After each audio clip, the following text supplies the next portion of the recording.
Programang ito ay rated SPG, striktong patnubay at gabay ng magulang ang kailangan. Hindi matutuwa si Santino kapag malaman niyang kandidato si Tanggol, pero wala siyang magagawa kundi suportahan ito at ikampanya. Utos kasi ni Lucio kay Santino na kunin ang loob ni Inigo na anak ni Olivia para si Olivia ang kanilang maging protektor. Kaya naman, suportado ng Red Phoenix si Olivia, kaya wala silang magagawa kundi suportahan na lang din si Tanggol dahil nakadepende lang din naman si Olivia kay Tanggol. Habang ang mga Guerrero naman ay matatakot sa lineup ni Olivia at Tanggol.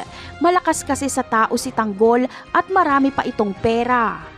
Kaya naman, kailangang siraan nila si Tanggol. Dito na gagamitin ni Roberto ang mga pulis sa Enleia para sugurin ang mansyon nila Ramon. Dito na malalaman ng lahat na buhay ang kriminal na ama ni Tanggol na si Ramon.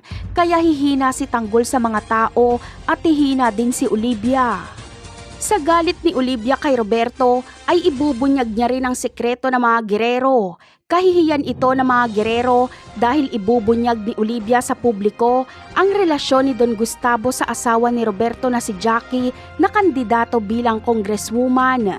Ang sikretong ito ang magpapabagsak sa mga Guerrero. Ano kaya ang mararamdaman ni Roberto kapag malaman niya